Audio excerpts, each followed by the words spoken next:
আসতেছে আর কি, বিয়ে হবে, বিয়ে সে একটা বিয়ের সাক্ষী থাকলো আর কি। আসেন আপা আসেন, শব্দ হলেন মাশাআল্লাহ, আলহামদুলিল্লাহ। আসসালামু আলাইকুম। আশা করি আপনারা সবাই ভালো আছেন, আমরাও আছি আলহামদুলিল্লাহ ভালো। বাসায় মেহমান আসলে অন্যরকম একটা আনন্দ হয়, তাই না? তো এই যে আমার খালাতো ভাইয়েরা চলে এসেছে। এইটা আমার খালাতো ভাই আবিদ, একে তো মনে হয় যারা নিয়মিত ব্লগ দেখেন তারা চিনেন। তো আজকে আমার ব্লগ করতেছে, একটু ভাবসাব নিচ্ছে আর কি। আর এই যে যাকে দেখতে পারতেছেন ওইটা হচ্ছে আমার বড় খালার ছেলে, সাথে ওনার ফ্রেন্ড নিয়ে এসেছে। তো শ্রাবণ দাঁড়িয়ে দাঁড়িয়ে যে গল্প করছিল, যা ছিল বাসায় সেটা দিয়ে আর কি নাস্তা দিয়েছিলাম।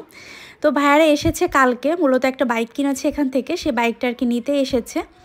তো এই কারণে এসে একদম তাড়াহুড়া করে চলে গেছে, বলল যে আরশিয়াকে দেখার জন্য এসেছে আর কি। আরশিয়ার সাথে একদম ছোট, যখন ওর 1 মাস বয়স ছিল তখন বাবুকে দেখেছে। এখন তো 2 বছর 3 মাসে পা দিয়েছে সে। তো আবিদকে চা দিয়েছিলাম, ও খায়নি, পরে আমি ভাবলাম চাটা আমিই শেষ করে ফেলি। আরশিয়া বাবু ঘুম থেকে উঠে মামাদের দেখে তো একদম কান্নাকাটি লাগাই নিছিল। এখন মাসাল্লাহ ঠান্ডা আছে আর মালটা খাচ্ছে দেখেন। তো শ্রাবণ একটু আপেল খেলো, তো এখন ও রান্না করছে, আজকে অফ ডে ছিল। আমি ঘুম থেকে উঠিনি, তার আগেই দেখি শ্রাবণ সব কিছু রেডি করে ফেলেছে, সকালবেলা খাবার রান্না করছে। এখানে অলরেডি কিন্তু ওর মাংস ডান সিদ্ধ করা হয়ে গেছে, ওটা রান্না হয়ে গেছে। মোট কথা ও খিচুড়ি খাবে। তো এখন শীতের সময় খিচুড়ি আসলে সকালবেলা হলে জমেই যায় বলতে গেলে। আমার জামাইয়ের মাশাআল্লাহ অনেক গুণ আছে, সে খুব সুন্দর রান্না করতে পারে। আমার কিন্তু রান্না শেখা আমার হাজব্যান্ডের কাছ থেকেই। তো এই যে সকালবেলা একদম পেট ভরে খাবো বলে সালাদ টালাদ সব রেডি করে নিয়ে এখন খেতে বসেছি। জামাইয়ের হাতের খাবার বলে কথা, একটু তো বেশি খেতেই হবে। তো চলে আসছি শ্রাবণের চেম্বারে। তো শ্রাবণের চেম্বার আজকে অফ ডে, তারপরে ওর একটা কাজ আসছে, সো এই কারণে চেম্বারে আসতেই হবে। তো ওর সাথে আমিও চলে আসছি, আমার একটু কেনাকাটা করতে হবে। তো এই কারণে ভাবলাম যেহেতু এইদিকে আসবো তো একসাথেই চলে আসে, তো একসাথেই চলে আসছি। এখন আমাকে রেখে দেখেন দরজা আটকায় দিয়ে চলে গেছে সে, মানে আমার মনে হচ্ছে আমার নিঃশ্বাস বন্ধ হয়ে যাচ্ছে এরকম একটা অবস্থা। তো আজকে মানে কাজটা হচ্ছে বিয়ে পড়ানো, মানে বিয়ে মনে হয় দিবে আর কি, এরকম টাইপের, আমি শিওর জানি না। তো শ্রাবণ আজকে কি জন্য চেম্বারে আসছো? আজকে আসলাম তো একটা বিয়ের কাজ আসতেছে আর কি, বিয়ে হবে, বিয়ে। তো ঠিক আছে বসি, দেখি বিয়ে দেখি। আমাদেরও কিন্তু বিয়েটা এরকম মানে আইনি ভাবে বিয়েটা হয়নি, মানে ওই যে ওটা কি বলে কাজী ডেকে বিয়ে করানো, তাই না? আমারও বিয়ে পড়াইতে হবে শ্রাবণ, আমাদের দুইজনের। হ্যাঁ, না জানি কোন সময় তুমি কি করো। কি করবো দেনমোহর দিব আরো বেশি করে। তাই কি বলো? কিছুই বলার নাই, বসো। তুমি রাজি? রাজি। তোমাদের খাবার আনছি, খাবার খাও। তো শ্রাবণ হচ্ছে এখানে এই যে খাবার নিয়ে আসছে। তো এখানে হচ্ছে এটা কিসের বিরিয়ানি শ্রাবণ একটু বলো। মাখন, মাখন বিরিয়ানি। মাখন বিরিয়ানি, হ্যাঁ। একদম ছোট্ট একটা দোকান, মানে একদমই ছোট, মানে সেই দোকানের এত যে পপুলার, দোকানটা বড় করা উচিত, তাই না? তো এই যে পলিথিনে দিছে, এই যে দেখেন লেখা হাজি মাখন বিরিয়ানি। তো আমরা দুপুরবেলা খাবারটা একটু লেট করেই খাবো, যেহেতু ভারী খাবার খেয়েছি। আর এর ভিতরে কিন্তু বর আর কনে চলে এসেছে, আর ওনাদের সাথে কিন্তু হচ্ছে ওনাদের ভাই বোন এসেছিল, মানে পরিবারের সবাই জানে আর কি। তো এখন বিয়ে করে চলে যাবে আপুর শ্বশুর বাড়ি। তো একদমই রেডি, সব কিছু নিয়ে এসেছে দেখলাম, ব্যাগ ট্যাগ। যাই হোক আলহামদুলিল্লাহ ওনাদের বিয়েটা কমপ্লিট হয়ে গেছে, এই যে সাইন হয়ে গেছে। সিরিয়াসলি আমার যখন বিয়ে হয়েছিল আমাকেও কিন্তু এরকম সাইন করতে দিয়েছিল, কিন্তু আমি তখন না বুঝিনি যে এই সাইন করলে বিয়ে হয়ে যাবে। সিরিয়াসলি এখন ভাবলে আমার হাসি পায়। যাই হোক সবাই ওনাদের জন্য দোয়া করবেন, ওনারা যেন সব সময় সুখে থাকে। আজকে অবশ্যই খুশির দিন, খুশির দিন তাদের জন্য। এখানে আমার সামনে উপবিষ্ট একজন ভাই এবং একজন বোন আছে, তারা আজকে বিবাহ বন্ধনে আবদ্ধ হলেন, মাশাআল্লাহ, আলহামদুলিল্লাহ। আপনারা সবাই তাদের জন্য দোয়া করবেন যাতে আল্লাহ পাক তাদের দাম্পত্য জীবন সুখের করেন এবং দীর্ঘস্থায়ী করেন। একটা বিষয় হচ্ছে আজকে বন্ধের দিন, শনিবার। তো খুব নর্মালি শুক্র শনিবার কিন্তু আমি চেম্বারে আসি না, কারণ হচ্ছে চেম্বার থেকে আমার বাসার ডিস্টেন্সটা মোটামুটি ভালোই, আধা ঘন্টা সময় লাগে বাইকে। তো তারপরে এই আপুটা আমাকে বলেছে যে ভাইয়া আমরা আগামীকালকে আসবো। তো চিন্তা করে দেখলাম যে আমার মাধ্যমে যদি দুজন ব্যক্তিকে আমি এক জায়গায় করতে পারি, একটা বিয়েতে পার্টিসিপেট করতে পারি, একটা বিয়ে সম্পাদন করতে পারি, নিশ্চিতভাবেই উপরওয়ালা আমাকে অবশ্যই সওয়াবের অধিকারী করবেন। তো এটা একটা অবশ্যই উদ্দেশ্য ছিল। তো যাই হোক ফাইনালি আসছি।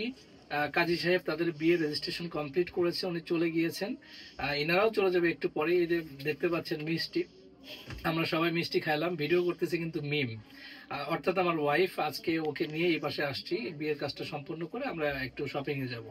তো একটা বিষয় হচ্ছে যে এই যে আপুটা, এই আপুটাকে যখন আমি জিজ্ঞেস করলাম যে বিয়ের দেনমোহর কত হবে, তখন উনি বললো যে ভাইয়া বিয়ের দেনমোহর আপনি বলেন। আমি বললাম এটা আমি কিভাবে বলবো, এটা তো আপনাদের বলতে হবে। তো উনি বলছে 10,000। তো ওনার হাজব্যান্ড, এখন ওনার হাজব্যান্ডকে বললাম যে ভাই কত হবে, কই ভাই ও যেটা বলবে সেটাই। তো 10,000 টাকা বর্তমানে আপনারা কল্পনা করেন, কোন মেয়ে, আমার ক্যারিয়ারে প্রথম, অর্থাৎ 2015 সাল থেকে আমি কোর্ট প্র্যাকটিস করতেছি, অর্থাৎ কোর্টে আসা স্টার্ট করছি 2015 সালে, তখন থেকে এখন পর্যন্ত এত কম আমি দেনমোহর আসলে বিয়ের মানে সাক্ষী হিসেবেও কখনো দেখিনি। আর এটা তো নিজেই করালাম সবকিছু। তো সর্বশেষ যেটা হলো যে আমি কিন্তু সেখানে 1 লক্ষ টাকা দেনমোহর নির্ধারণ করেছি, কারণ মানে আমার কাছে মনে হয়েছে যেটা, পরবর্তীতে ওনারা দুজনে আমাকে দায়িত্বভার দিয়েছেন যে ঠিক আছে আপনি যেটা করবেন সেটাই। তো আমি ফাইনালি সেখানে 1 লক্ষ টাকা দিয়েছি। এবং মেয়েকে, অর্থাৎ কাজী যখন দেনমোহরটা লিখবে তখন কিন্তু ওনাকে জিজ্ঞেস করছে কত লিখবো, তো উনি বলছে 5 লেখেন 10 লেখেন। উনি আনইজি আশ্চর্য হয়ে গেছে, কাজী সাহেব বলতেছে এটা হয় নাকি। তো বিষয়টা হচ্ছে যে দেখেন, ওনার কাছ থেকে এই আপুটাই বলতেছিল যে দেনমোহর কিন্তু জীবনে বড় বিষয় না, মানসিক শান্তিটাই হচ্ছে সবচেয়ে বড় বিষয়। বাস্তবিক অর্থে কিন্তু তাই। আজকাল এই বিয়েটাকে অনেকেই কাবিন ব্যবসা হিসেবে নিয়েছে, যেখানে দেখবেন যে কোনো মানে স্ত্রী অথবা কোনো মেয়ে যখন বলবে যে আমি 5 লাখ 10 লাখ 20 লাখ কাবিন করবো, তখন বুঝতে হবে যে এখানে ঝামেলা আছে। তো যাই হোক, এই আপুর প্রতি আমার স্যালুট এবং সম্মান থাকবে। প্রতিটা মেয়ে যদি বিষয়টাকে এভাবে ভাবতো, তাহলে হয়তো আজকে এই যে মামলা মোকদ্দমা, ডিভোর্স, এই বিষয়গুলো অনেকাংশেই কমে যেত। তো আপু কিছু বলবেন? আপনি এই যে একটা সিদ্ধান্ত নিলেন, আপনার মানে এরকম মনের ভিতরে হচ্ছে না তো যে না ভবিষ্যতে কোনো প্রবলেম হতে পারে? হচ্ছে না? আচ্ছা, উনি কথাও বলতে চাচ্ছে না, মাথা দিয়ে, অর্থাৎ ওনার ইশারায় উনি সবকিছু বোঝাতে চাচ্ছে। তো যাই হোক, আমরা আর কথা বলতে চাচ্ছি না। এই ভাই এবং এই বোন, অর্থাৎ এই নবদম্পতির জন্য আপনারা দোয়া করবেন। আর প্রতিটা মেয়ে যারা আছেন তাদেরকে আমি বলবো যে দেখেন, দেনমোহর কিন্তু জীবনের সবচেয়ে বড় বিষয়, এটা ভাবা ভুল হবে। যে আপনার সাথে সংসার করবে, যে ব্যক্তি আপনাকে ভালোবাসবে, সে এমনি এমনি সবকিছু করবে। এই দেনমোহর জোরপূর্বক কোনো কিছু করা বা প্রেশারাইজ করে কোনো কিছু করা, এটা কিন্তু সমীচীন নয়। আর একটা বিষয় হচ্ছে, পুরুষদেরকে বলি যে আপনারা দেখেন অনেক সময় না বুঝেই কিন্তু অনেক মেয়ে আছে না, যে ইমোশন, আবেগ, যে ঠিক আছে 10 লাখ 20 লাখ যা হয় হোক, সে তো আমাকে ভালোই বাসে। পরবর্তীতে কিন্তু দেখা যায় এই দেনমোহর নিয়ে ঝামেলা এবং একটা পর্যায়ে মামলা মোকদ্দমা হচ্ছে। এই পুরুষটাই কান্নাকাটি করে ফোন দিয়ে বলতেছে ভাই আমার তো অবস্থা খারাপ, 10 লাখ টাকা দেন মোর, এখন আমি কোথায় টাকা পাবো? ভাই আপনার যেটা সামর্থ্য নাই, যেটা আপনার সামর্থ্যের বাইরে, আপনি সে দেনমোহরটা কেন করবেন? আপনার সামর্থ্যের মধ্যে দেনমোহর করবেন, তাহলে কিন্তু ভবিষ্যতে প্রবলেম গুলো হবে না। তো যাই হোক, ভালো থাকবেন সবাই। আসসালামু আলাইকুম। তো শ্রাবণ খাবার করতেছে, হ্যাঁ গরম একদম ধোয়া উঠতেছে। এই যে আমার খাবার আমাকে দেখেন ওয়ান টাইমে দিছে, আমি তোমাকে এটা নিতে বলছিলাম। আর সে দেখেন প্লেটে খাচ্ছে। তার বলতে গেলে তার সংসারে আসছে আজকে। এটা কি সেকেন্ড সংসার? সেরকমই প্লেট বাটি সব কিছু আছে। তোর সেকেন্ড সংসারে এসে এখন খাওয়া দাওয়া চলতেছে, অন টাইম প্লেটে দিছে। অনেক কষ্ট মনে আমার। কেমন মজা? মজা? আমি কিভাবে বলবো? ভালো, তেল মশলা কম থাকে, এটাই খাইতে মজা লাগে। শ্রাবণ আমাকে আগেও খাওয়াইছে অবশ্য।